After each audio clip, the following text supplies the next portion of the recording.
So welcome everybody again to the Financial Planning Seminar. I have scoured the face of planet Earth for the very best person to bring on and share information about investing for your future and financial planning. His name is Bill Fairley, and he's a licensed financial advisor with WWK Wealth Advisors in Fort Worth, Texas, which happens to be where I am located.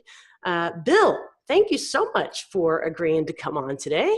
Well, you are so welcome, and thank you for those kind words. And I tell you, if your scouring needs work, if I'm the one you came up with. But no, I really do appreciate this, Carrie. I really do, and I hope I can help or shed some light on some of the questions I know you have, and maybe some of the folks listening have. If I may, just two quick kind of disclaimers, if you will, or caveats, and that is this.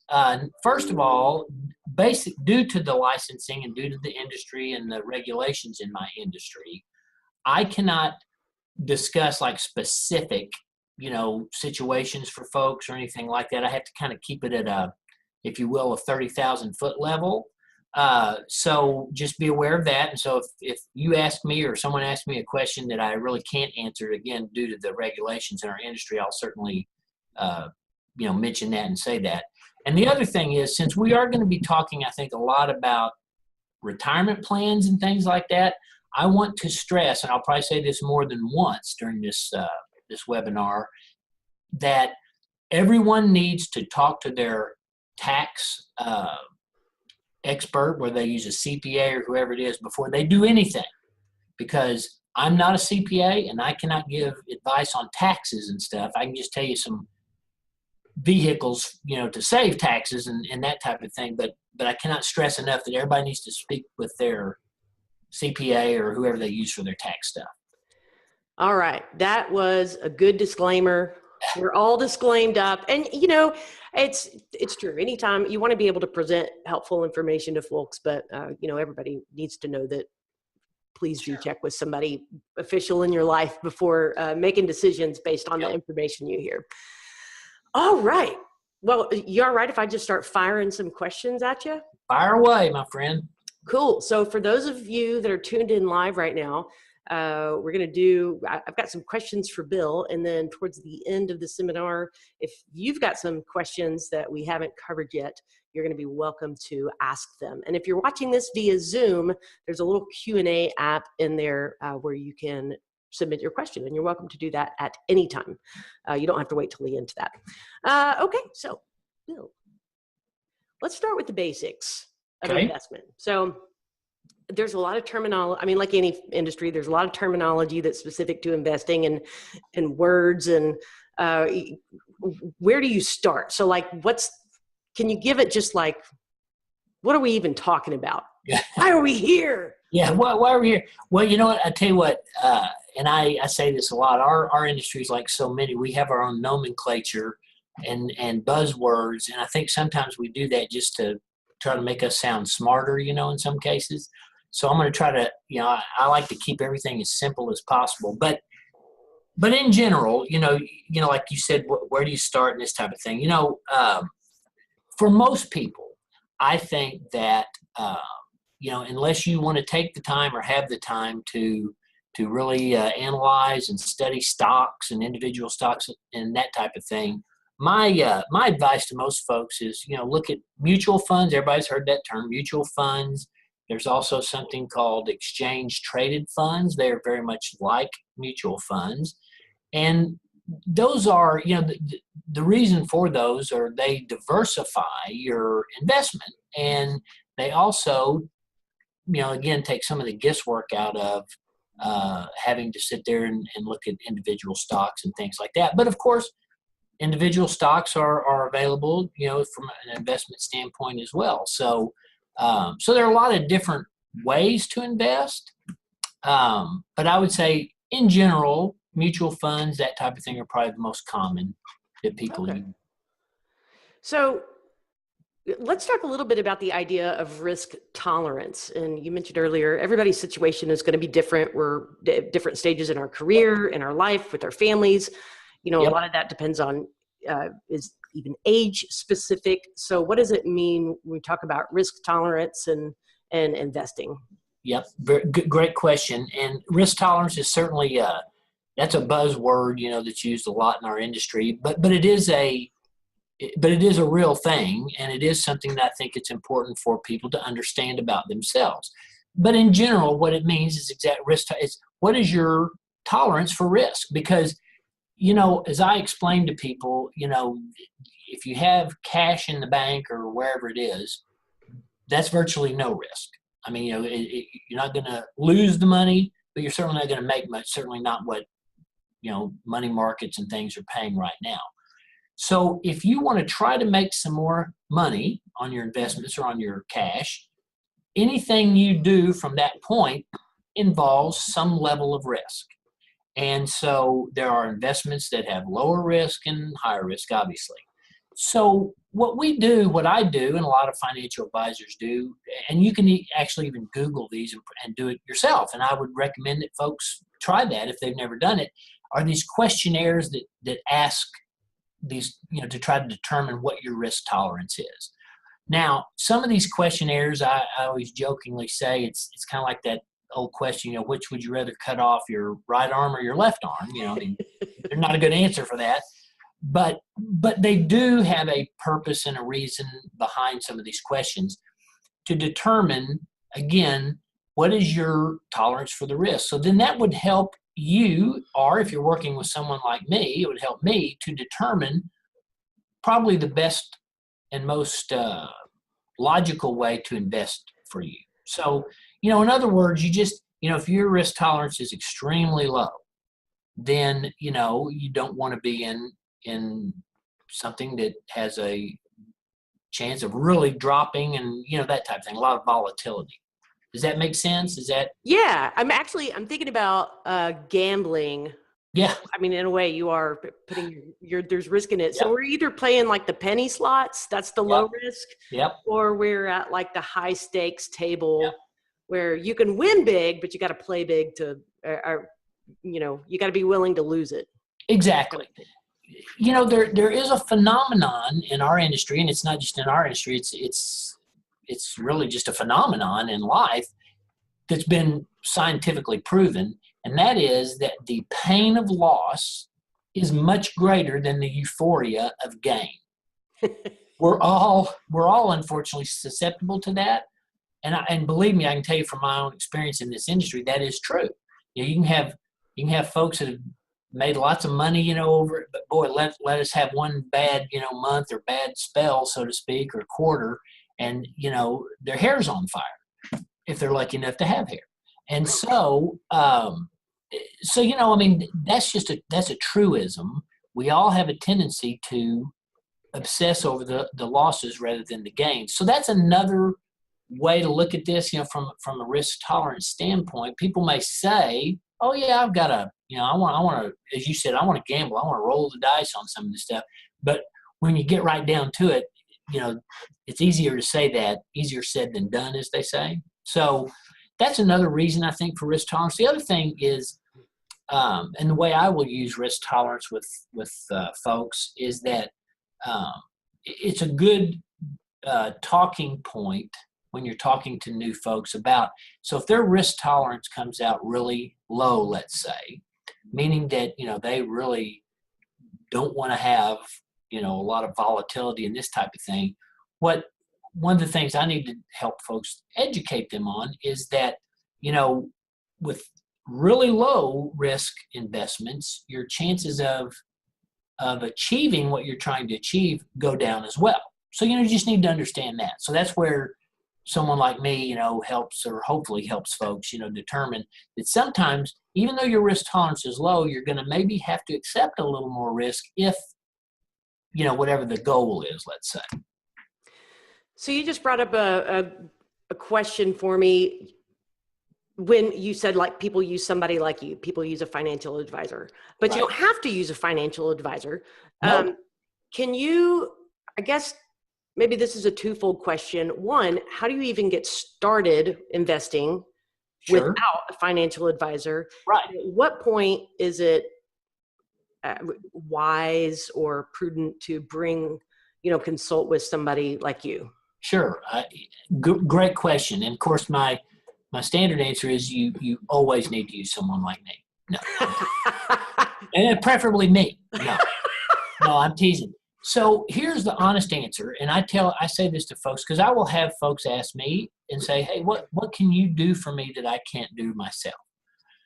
And the truth of the matter is, other than some products that are out there that only financial advisors can buy, let's say, because of our licensing or whatever the case may be, other than that, if someone wants to take the time, the effort, and the diligence that it's going to take and to do this, then you probably can do a lot of this yourself.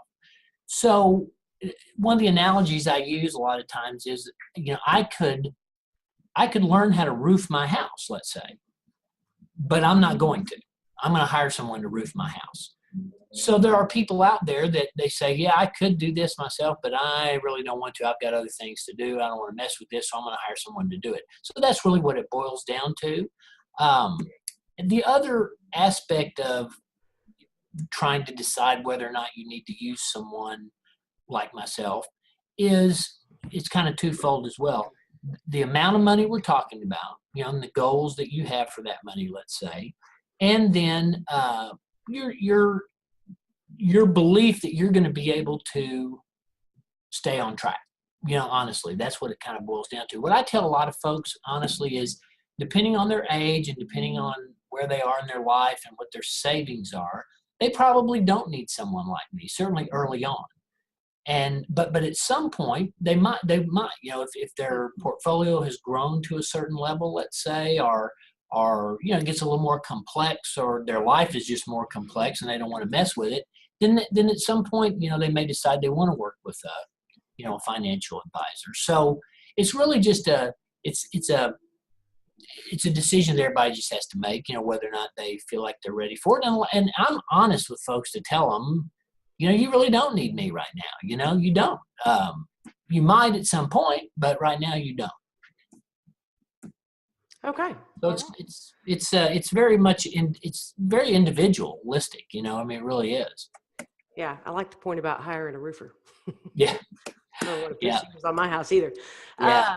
So what's the different, obviously there's a lot of different products, and I know you can't get into the specifics of recommending anything, but when you look at like a fidelity.com or merrilllynch.com, these websites where you can go create accounts, put some money in, and start doing things like buying mutual funds. Yep. What are any tips on what somebody should look for when they're choosing where to, not the specific funds, but Right. what do you call that? A management house or a? Well, some of those are considered what they call wirehouses in our industry and all that. So, but yes, I get your point. And there are a lot of options out there for you. You mentioned some of them. Almost, there's Vanguard. You mentioned Fidelity. Those are some of the bigger names where you can go kind of create your own accounts and things like that.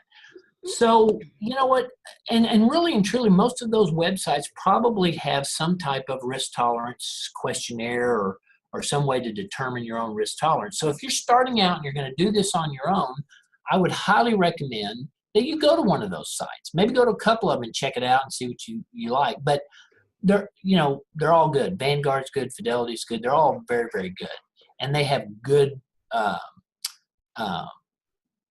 options on there for you from a risk tolerance standpoint and everything. So I would recommend that, people go on there and kind of check it out. Take some of their quizzes if they have them as far as risk tolerance goes. And then quite frankly, now I don't know this for a fact because I don't go to those websites very often, but my guess would be that once you've done that, it's probably going to come back with some kind of recommendation for you. Again, based on your risk tolerance, based on your age. The keys are risk tolerance, your time horizon, which means are you in your 20s and we're looking at, you're saving for retirement, so we're looking at 40 years, or are you my age and you don't have that many more years, before potential retirement or something like that. So those are all the considerations you have to take into account. And then, like I said, most of them will probably give you some recommendation on, Should you be more growth oriented, moderate, all that type of thing. And they're good. They really are good for what they do and what they are. Good So deal. that's where I Okay. start. Well, I took the lazy route, and when I transitioned from full-time with a corporate to full-time freelancing, I already had a 401k, and I already had it with one of those companies. And so that was just I already had the account. So it was easy to start doing some other things there. Yep. But this brings up kind of a topic that I want to dig into a little bit, because I know some people that are listening to this currently have the safety net of full-time employment and some sort of an investment plan where, maybe they're matching dollar for dollar up to a certain amount. You're throwing in your 401k. The idea, there's two things I want to talk about. But first is the idea of transitioning to self-employment where you have no investment plan. Like, that's a scary prospect. Right. So that's going to be part two. Don't worry, I'll remind you of the questions. Okay. But for now, like, if they were thinking about leaving, when the moment comes that they leave, they're going to have to say goodbye to that 401k. What happens to that money? It just goes away. No. It auto sends to me. I don't know how that happened. No, those are good questions. And you know what? I've been there myself. I'm independent now. My wife is self-employed. She's been self-employed for many, many years. I have clients that are in both situations. They're employed or they're now self-employed. So the first thing I'll say, just to reiterate, is if you are working for a company or if you do have access to a 401k, I cannot stress enough how you ought to be participating in that. And especially if the company offers any kind of match. So I tell folks, at least do what you have to do to get that match, because nothing beats free money. And so you might as well do that. The other part of that is the beauty of a 401k, as opposed to what you just said as far as when you go on your own or freelance or something like that, is, it's that out of sight, out of mind situation. They just take that out of your check. It's all, pre-tax. So a lot of times you end up not missing it because, it's not there. You don't see it. So that's all great. So if you have that situation, if you're working for a company, then by all means, do as much as you can in your 401k. When you separate from a company that has a 401k, there are several options that you normally have. Now, this can fluctuate depending on the company and depending on who handles that 401k. One of your options is you can leave it there in most cases. Certainly if it's like a Fidelity, like you mentioned earlier, or a Vanguard, or a big, one of those big houses like that. So that's an option that you can do. You also have the option to roll that 401k into an IRA. It has to go into an IRA, in other words, to preserve the tax deferment, if you will. So that's an option. Those are really well, and then also you can just take the money out, pay your penalty and pay your taxes, and go to Vegas or whatever you want to do with the money. So that's certainly an option as well. But if you want to preserve that and continue to have it be retirement, then your two basic options are to leave it there or to roll it out. Now, there are cases and there are some companies that you can't leave it there. I've seen that. It's rare, but it does happen where they'll give you 90 days to roll it out into an IRA or something like that. So in those cases, that's what you have to do. Otherwise, again, in the majority of cases, you can leave it there.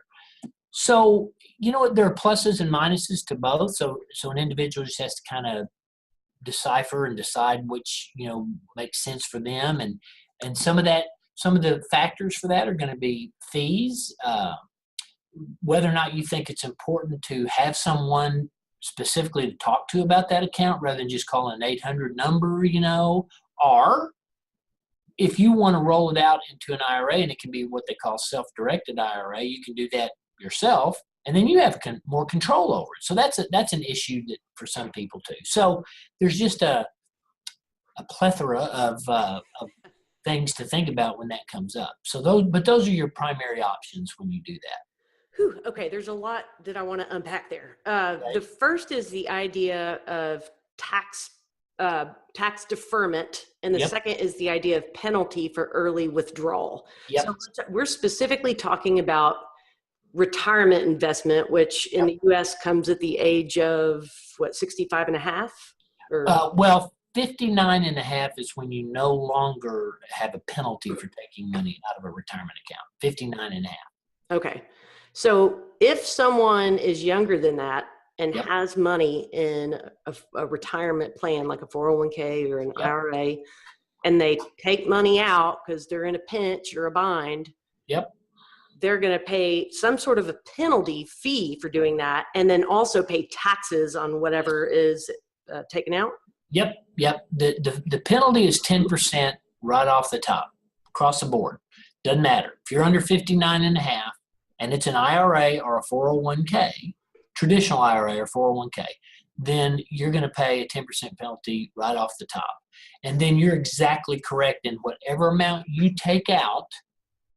And we can just make up numbers here. Let's say you take $20,000 out of it because you're in a pinch. And sometimes you have to do that. But what you also need to understand is when you do that for that tax year, that's going to have to be declared as well, because IRS gets notifications of all early withdrawals like that. And unfortunately, what that'll be just like you made $20,000 extra dollars that year. So that's going to go into the income, ordinary income. So yes, you're going to probably obviously owe tax on that as well. So those are the situations that you have to think about. Is it worth it? Do you have to do this? Now, like I tell a lot of folks, and we've all been in this position, sometimes you just have to do what you have to do, and you just have to suck it up, so to speak, and just know that's what you're going to have to do and pay. Now, there are some provisions, like for instance, if you take money out of an IRA and you put it back within, I believe it's 60 days, it might be 90, but I think it's 60 days, then you won't have to pay the penalty or the taxes on that. But it is a very finite amount of time in which you can do that. And so most people, if they're having to take it out, it's not a case of being able to put it back in. But there is that provision as well. So that's basically like borrowing against yourself. Or Well, would you pay any sort of interest on? No. Okay. No. If it was a situation, and again, I'm just making up a situation, but let's just say, you needed $20,000 to pay something, but you knew that there was a $20,000, you were waiting for a $20,000 check to come in or something like that. So you knew you could take this out today, and then in a few weeks, you're going to get that $20,000 check and you can put it back in. So then there's no penalty. There's no, you take your $20,000 out, you do what you have to do with it, then you get the $20,000 check, you put it back in, and everything's copacetic at that point. Okay. So yeah, in that case, there wouldn't be. Now, something you just brought up though, if you have a 401k and you're still working for that company, most 401ks allow you to take a loan against that 401k. So that's an option too. But again, you have to actually be actively employed at that company with that 401k in order to do that. Okay. Well, you have managed to use the words plethora and copacetic all within like a 30-minute period. So that's great. Well, you know what? Honestly, I'll drop the mic and just walk out because I'm done. Do it. You're out of here. That's the height of my vocabulary.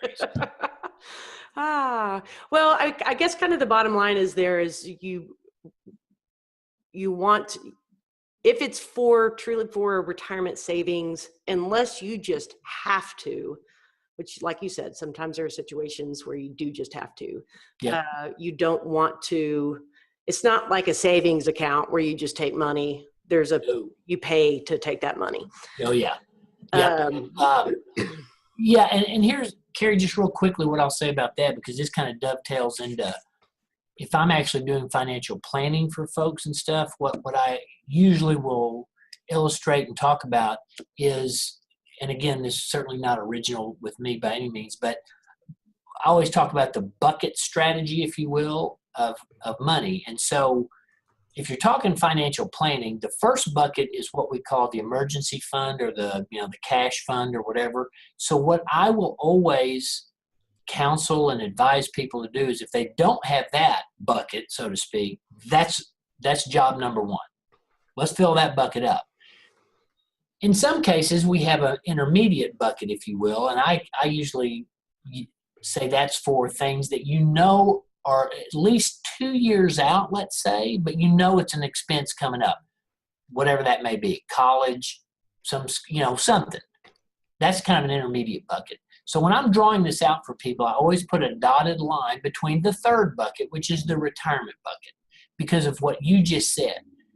We want to have those first two buckets in order, so to speak, so we don't have to go to that third bucket because of the penalty, because of the taxes, but also because hopefully that's your long-term plan. You know what I'm saying? So that's kind of very rudimentary, if you will, of just how you want to plan, when you're talking to folks from that standpoint. Okay. And I'm going to skip out of order just a little bit because this carries right on to what we're talking about. If you're carrying debt, and it can be a college loan, it could be your mortgage, it could be just you really bought too many shoes on Amazon last month. I don't even know I guess you buy shoes. I don't know where you buy shoes. Oh, yeah, I didn't even buy anything on Amazon. So. But let's say, the bottom line is, how do you set aside money for those three buckets you just talked about when you're not only struggling to pay this month's bills, but you've also got some debt that you're trying to pay down? Like, any strategies, or I don't even know if that falls within your purview, or if we need to call Dave Ramsey or. Well, he's certainly more the expert on this, and I think everybody's pretty familiar with his philosophy and his plan, and I don't disagree with his plan and philosophy at all. So that does, in some cases, fall under my purview. It really depends on the client or the person if they want that type of help and advice or not. But in general, we love analogies in this business, and so this is a very trite one, but it is true, and that is that old saying about you can only eat an elephant at one bite at a time. You just can't eat the whole thing. So what I try to tell folks is, yes, we all have multiple responsibilities or multiple goals and objectives for our money. And what I always counsel folks is, it all comes down to the cash flow. That's really what it boils down to. Even in retirement, it comes down to the cash flow. How much cash are we bringing in, and then how much is going out? So you can't do it all at one time. And I'll give you an example. I've had young folks come in here and talk to me, and I ask them, what are your priorities? I always like to find out. And if they're young and have young children, almost invariably it'll be, we want to save for college for our kiddos, or, and then we want to save for this, and then we want to save for retirement and all that. Well, you can't do all of that. Unless they're very fortunate, make a lot of money. So you have to prioritize. That's number one. And if you're in a lot of debt, or you have some debt you want to pay off, then that needs to be one of the top priorities too. So my point is there's no exactly right or exactly wrong answer here. It's all very individualized. So I tell folks, kind of jokingly, when they come in to see me, I say this is a no recrimination zone, because all of us have things we wish we had done, we should have done differently and all that, but you got to start today. Mm-hmm. So you have to determine X number of dollars are coming in. That's it. That's all the number of dollars that are coming in. So what is the best use of those dollars? Well, obviously you've got to pay your mortgage or your rent, or, whatever the case is, your insurance and all that, whatever that is, you got to pay those things. So then, is there any left over? Well, if there's some left over, this is what I'm talking about, the cash flow, is you determine what's the best use for that money. Is it to pay off a debt? Well, then pay it off. This is what Dave Ramsey, says, is pick one debt and pay that thing off, and then move to the next debt and all that. And there is some truth and utility in that. And then that can carry over. Let's just say that you've paid off that debt. Well, now you've just increased your cash flow. You're paying $300 towards that debt. It's paid off now. All right. Oh boy, I've got $300 extra now. What do I do with that money? So then that becomes the next goal, if you will, or the next bucket. Well, we need to build this up. Or I'll tell you right now, Dave Ramsey, if you ever listen to his program, if people call in, he's so on. I admire his focus. And if you call in and ask him a question, he almost invariably will say, "Carrie, have you got your emergency fund?" You said, "Well, no, not yet, Dave, but I got to pay this. I'll pay that, whatever." And he'll go, "Carrie, have you got your emergency fund?" Because he's always coming back to that. And you know what? I get it. I understand what he's saying, because until you have that first bucket where it needs to be or where it's comfortable, you really can't do some of those other things. Does that make sense at all? Yeah, it totally does. And that's wisdom. Yeah. You got to take care of what you got to take care of. And then you can, don't forget about the, planning for your future piece. Yep. So let's talk about IRAs. We hit on them earlier. There are some different flavors of IRAs. Can you talk a little bit about that, and then what your recommendations are for self-employed people? You bet. There are, in general, probably most people are obviously familiar with what we call the traditional IRA. That's just what it is. It's a traditional IRA. It is tax deferred. So if you put money into that, then, if you're doing it on the outside away from a 401k, then you'll get to deduct some of that from your taxes at the end of the year. Now, there are limits on how much you can put into a traditional IRA. And that's right now, if you're under 50, I believe it's $5,500 a year. If you're over 50, you can do $6,500. They call that the catch up. So there's traditional IRA, and then there's a Roth IRA. Now, the difference is the Roth IRA is funded with post-tax money. So you get no immediate write-off on that, but it can grow, it will grow, and then you can eventually take it out tax-free. So the traditional and the Roth are probably the two IRAs that most people know about. And there are, now with the Roth, there are what they call phase-out ranges, and that gets I won't get into all that, it gets a little more complicated. So, in other words, depending on how much you actually make, what your adjusted gross income is, this is where you have to talk to your tax person, of course. But those are the two most common.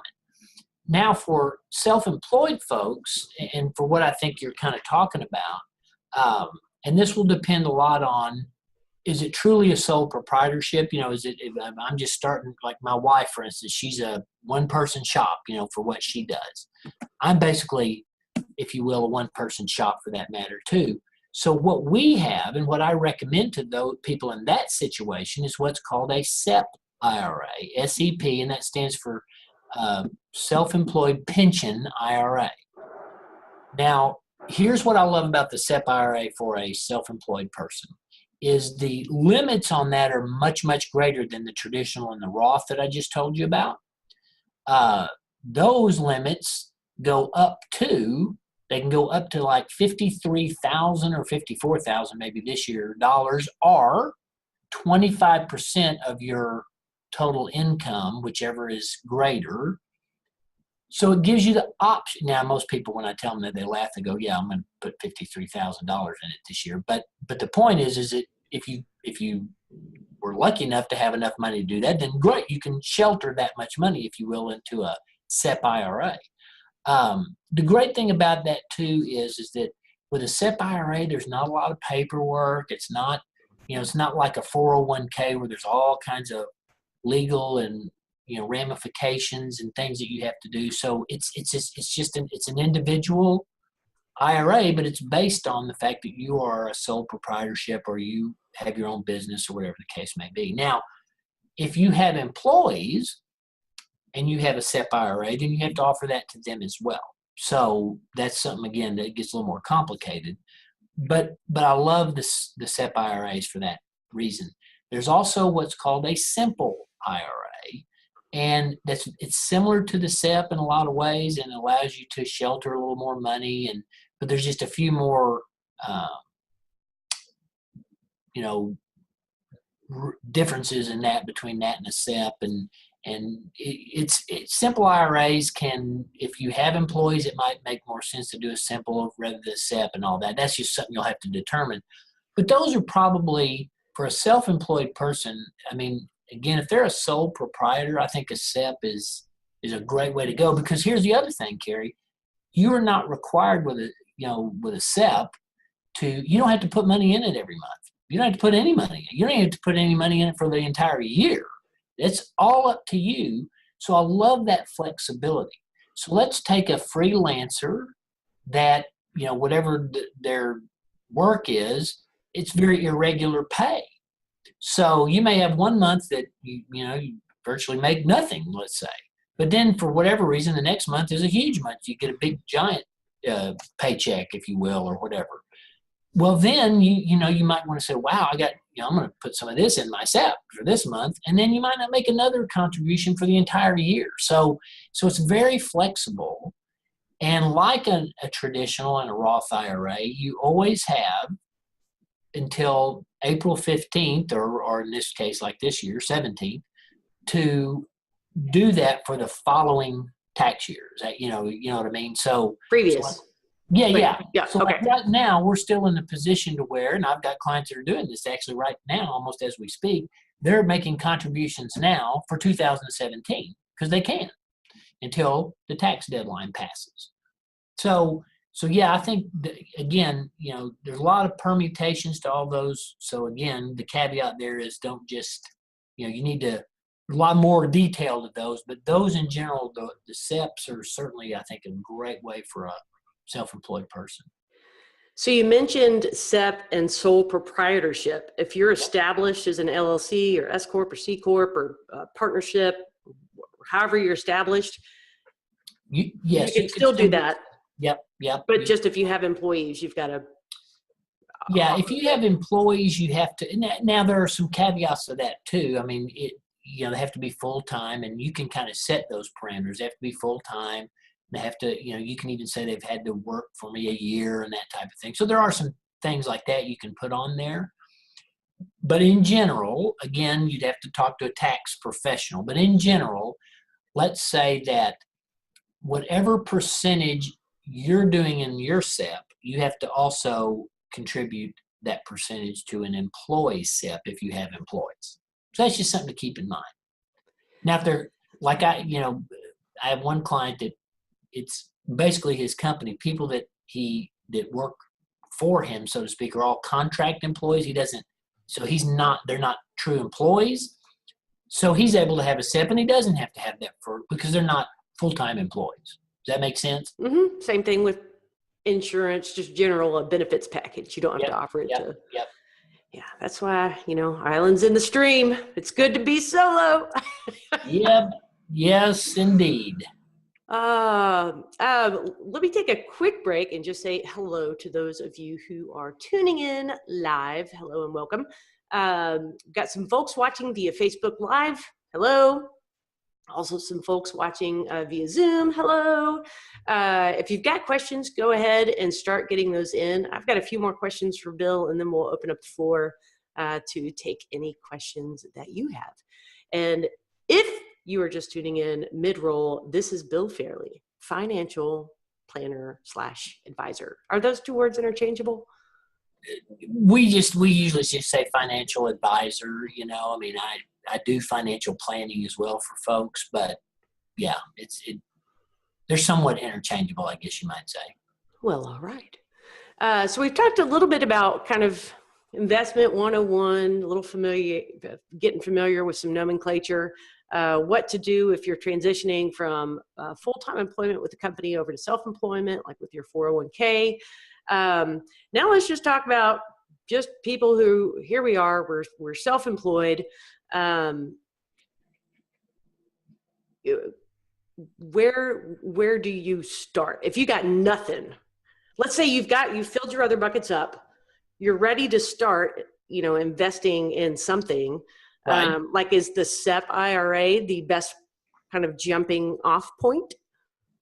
Well, again, I think for some people, it's all going to depend, obviously, on their situation, and how they're set up and everything. But in general, if you're self-employed, and it's a sole proprietorship, and it can be an LLC or an S corp, however you have that set up, then I think the SEP is great. Yeah, I would, almost always recommend that to a person in that situation. And because of the flexibility, you know what I'm saying? You can open it up right now and then not make a contribution until a year from now. You know what I mean? So there's no restrictions on that. But it gives you that flexibility, like I was saying earlier, that if you did get some big check, or you made more money than you thought you were going to make, and all of that, you have the ability to tax defer, to shelter more of that income in a SEP IRA. Because as I mentioned earlier, traditional and a Roth have those limits of $5,500 or $6,500 if you're over 50. So, once you've hit that, you've hit it. So yeah, I think a SEP would be a good place to start. Well, disclosure, I have a SEP IRA because you told me to, Bill. So whatever you tell me, somebody is listening in the universe to what. You're the one. You're the one. I got it. And actually, just to your point, you still have up to April 17th, which is the tax due date this year, to make a contribution for 2017, and that comes off of your income. So say you've got $100,000 and in income, and you've got $20,000. I mean, I don't have 20,000 laying around, but anyway, let's say you had that. You could dump some portion of that, I think, to whatever percentage you mentioned, a specific percentage. But then it now looks like, let's say you've got only 80K of income to pay taxes on for 2017. So kind of. Yep. And that's where, honestly, again, and I, like I said, I would say this several times during this presentation, but that's where it's imperative that you have a tax professional. Certainly if you have your own business and stuff, because here's what will happen, and this happens a lot this time of year, is that I have clients, and I know people that this happens with. They go to their CPA, they do their taxes, and the CPA comes back and says, okay, here's the deal. If you put X amount of dollars in your SEP or whatever, then your tax goes down, or, whatever the case may be. So a lot of folks won't even make a contribution to their SEP IRA until around this time of year when they've already had their tax, because, I can't tell you how many times I get calls from clients say, okay, my CPA says I got to put X number of dollars in my SEP, and so that's why it's imperative to have someone to help you with that if you're not, proficient in taxes, in which, how can anybody be? They're so crazy. But anyway, so yes, that's what you said is true. I mean, in general, all things being equal, yeah, you could put, if you made $100,000 and you could afford to put $20,000 in a SEP, then yes, your income now is roughly $80,000. So that's a good thing from a tax standpoint. Until I guess you get screwed when you're when you retire and pull it all out, because then you pay tax on all of that. Well, but it was tax deferred. Yes, but the reason IRAs were invented, if you will, and 401ks and all of that is, the theory and the thought process behind it was that you wouldn't pull it all out in one fell swoop. I mean, the whole idea is to save this for years and years, let it build up, and then when the time comes, you would just take some out for income or income supplements, just a little bit at a time, or a little bit a year or a month, or whatever the case may be, so that you wouldn't owe. I mean, obviously, if you're pulling out $100,000 at one fell swoop, then yeah, you're going to get taxed pretty bad on something like that. But the thought is, rather than do that, maybe you're only taking out $10,000 a year, $15,000 a year, whatever the case may be. So that's the thought process behind that. So yes, you would like not to have to pull it all out in one lump sum. Okay, makes sense.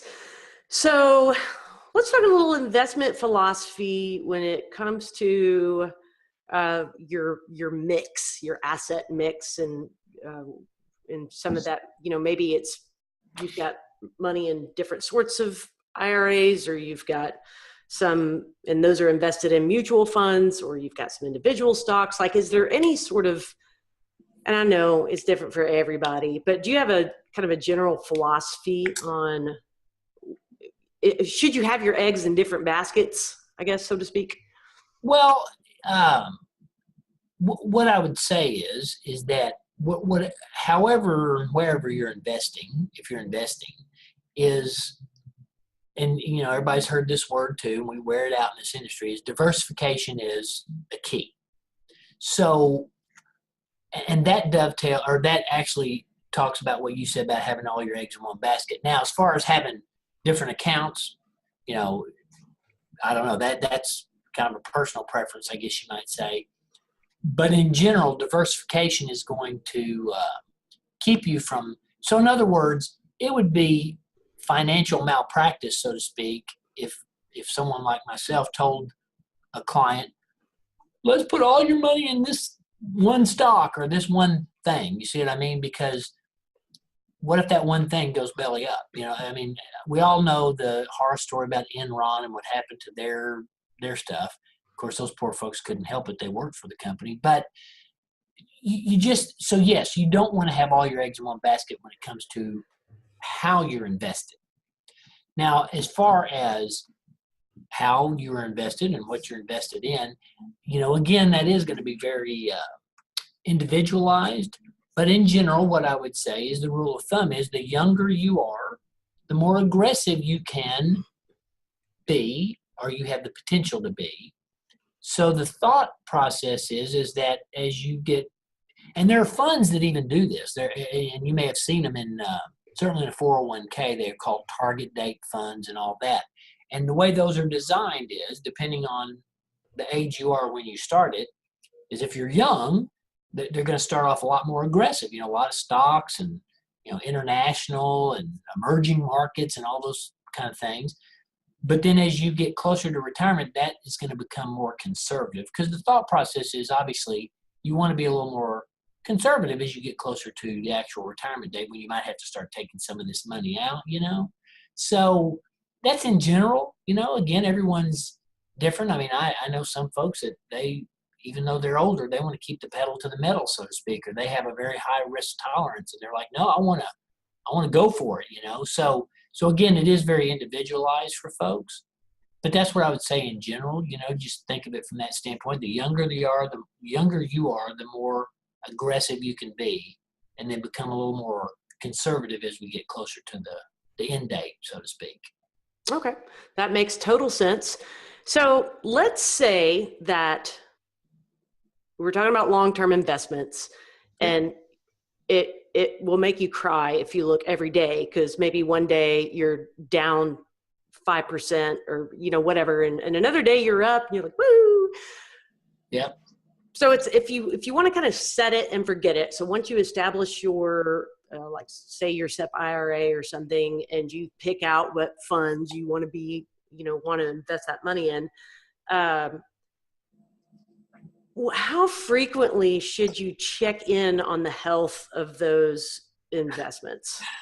Well, that's a great question. And here's what I'll say. I tell people I had a full head of hair until I started having to look at this stuff every day. So you see what happens. And if you hire someone like me, if you work with someone, I always tell folks, I said, this is what you're paying me for, so to speak, is I have to look at it every day. Don't you look at it every day, because it will drive you nuts. But in general, kind of going back to what I said a second ago, depending on your age and your time horizon, meaning that, are you planning on retiring at the traditional retirement age, or are you going to want to retire early, or whatever the case may be, is the younger you are, or the longer the time horizon you have, you can afford to set it and forget it to some extent. Again, if you have a longer time horizon, because, this is just follows logically, the market goes up and down. It just does, and it always is going to, and we've had an unprecedented bull run, but even within that, we've seen some fluctuation. But the younger you are, the more you can withstand that because you have a longer time horizon. So, I always edit, people say buy and hold, or just, like you said, set it and forget it and that type of thing. I always amend that to say buy and monitor, because I think the way the market is now, unfortunately, is that we can't, we've seen it here in the last couple of months. What's been going on in the market, certainly this last quarter, and it's extending into this quarter so far, is this volatility. And it's exactly what you just said. You've seen it. Just talking about the Dow, it's been up 400 points and it's been down 500, and then the next day it's up, and all that. That is not currently based on fundamentals at all. It's unfortunately based on headlines and air tactics, and love him or not, Donald Trump's tweets, quite frankly, it's based on that kind of stuff. So it's not based on the fundamentals. But that's very frustrating because, you might have some really good investments in your portfolio, but they're still getting affected by that. So that's what I mean by buy and monitor. I don't think you want to ever, just like I have to watch it every day, obviously. I would never recommend that you do that. But I think in this current climate that we're in and the way the market is, and it can be affected by so many outside forces, if you will, that you have to just buy and monitor. Okay. And therein lies the beauty of paying someone like you to do it for you.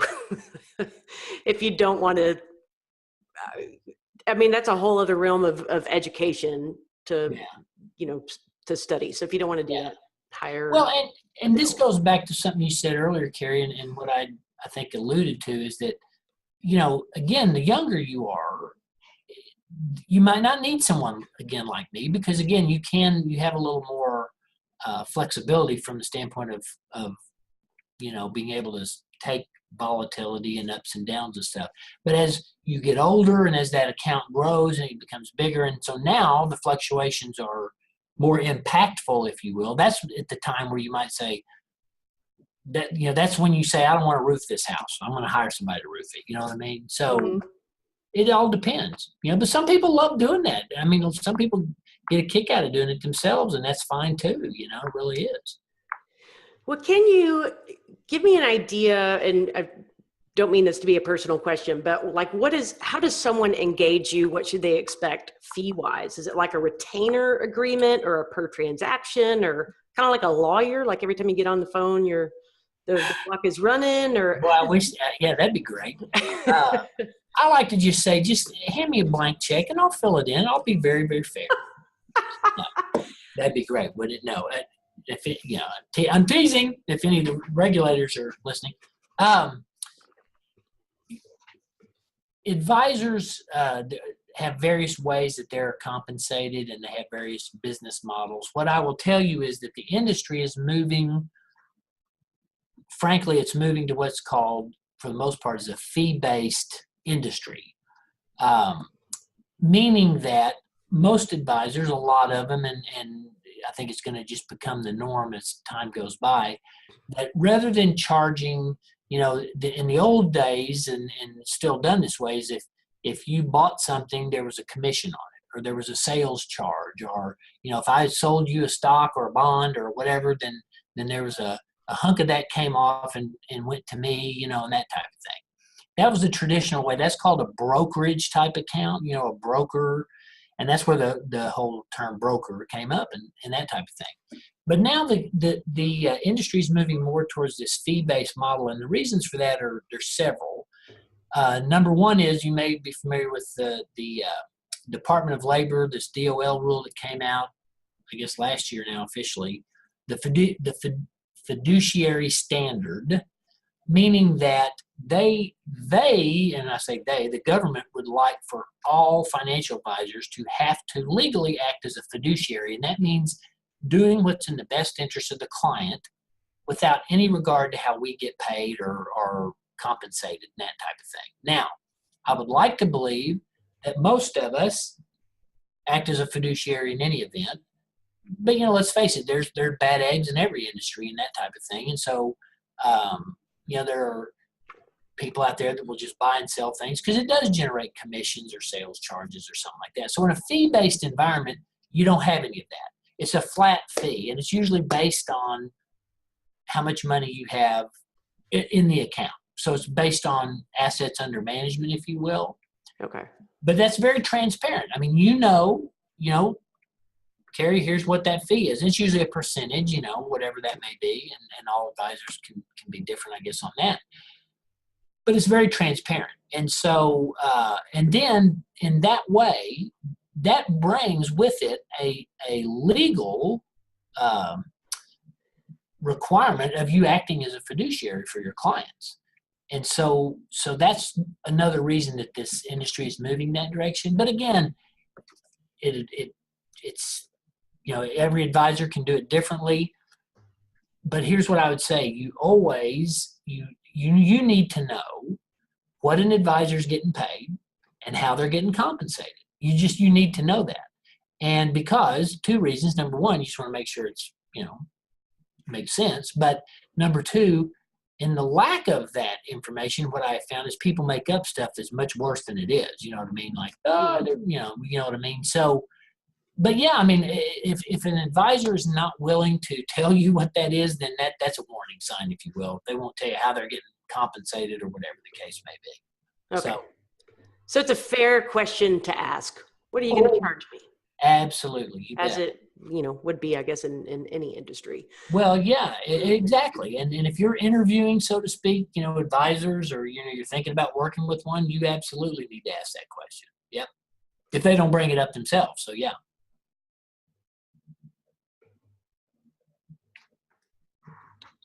Sorry, I had a video burp, I guess. It just happened. And I thought you were still talking, and it turns out you weren't talking. So my apologies for that random bit of dead air there. That's quite all right. So let's open up the floor for some questions. If you're watching in Zoom, there's a little Q&A app. I don't know what that looks like for you, but supposedly there's a Q&A app you can use to bring questions up. And also on Facebook, you can just leave a comment on this live video feed.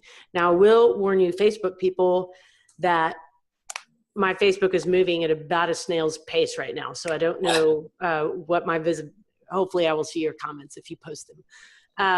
I did see one from Ryan Kenny, and her question was, is it important to, and I can't see the question right now, I'm going off from memory. Is it important to have a certified tax professional in your state of residence? Yes, I would say in general, yes, because while there certainly are national tax rules and laws that we all have to abide by, it can fluctuate a little bit among states. For instance, as we all know, in Texas, we don't have a state income tax, but the majority of states do have a state income tax. And so there's some other, quirks and permutations of states that is probably in there for different states. So I would say in general, yes, I would probably recommend that if you're going to use a tax professional, I would probably recommend that you use one that's in your state. Yeah. Okay. And if someone's working, do you refer people typically to accountants? Does the financial advisor and the accountant, do they work in harmony? Well, great question. And the perfect answer is yes, they should. But what I would say is that me personally, if I'm talking to a new potential client or a prospect or somebody's just come in to talk or whatever, one of the questions I will almost always ask them is, do you have a CPA or do you have a tax professional that you use? And if they say no, I will usually say, well, you should. And if you'd like some referrals, then absolutely. I know some great ones, and I'd be more than happy to refer you to some. Some people feel like they can do it themselves, and again, depending on the complexity of their own personal situation, perhaps they can. I'm always going to defer to a professional, to a CPA or someone like that, only because, they're going to be up on all the latest, rules and regulations and laws and things like that. So yes, and so in a perfect world, I tell people, and again, this depends on the individual and the size of what we're talking about here and what their business is or whatever. But, in general, you should probably have an attorney and a CPA, and then if need be, a financial advisor. And those three need to work in harmony, as you say, as much as possible. Okay. That makes sense. And I'm sorry if you're posting questions on Facebook. I just can't see questions over there. It's moving too slowly, but I do appreciate you watching. Well, Bill, since I can't see other people's questions, I'm just going to ask a few more of my own. Okay. So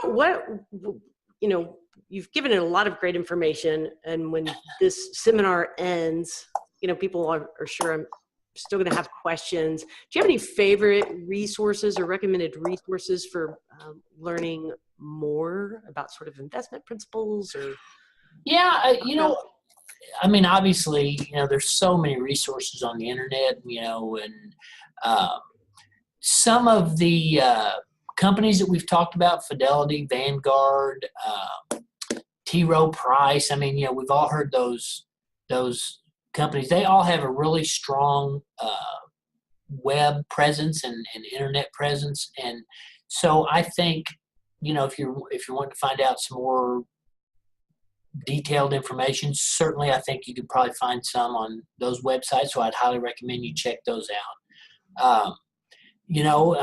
Let's face it, we live in the world of Google, so you can just Google something and see what pops up, so certainly I think that's an option. And then, beyond that, if you want to talk to people like me, there's ways to find people that do that.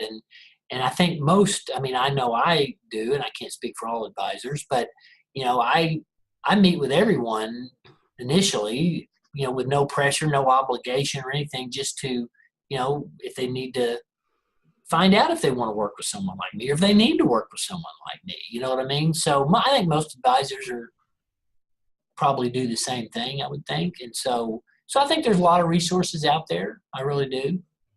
Well, at this very moment, I am flashing your personal cell phone number across the screen.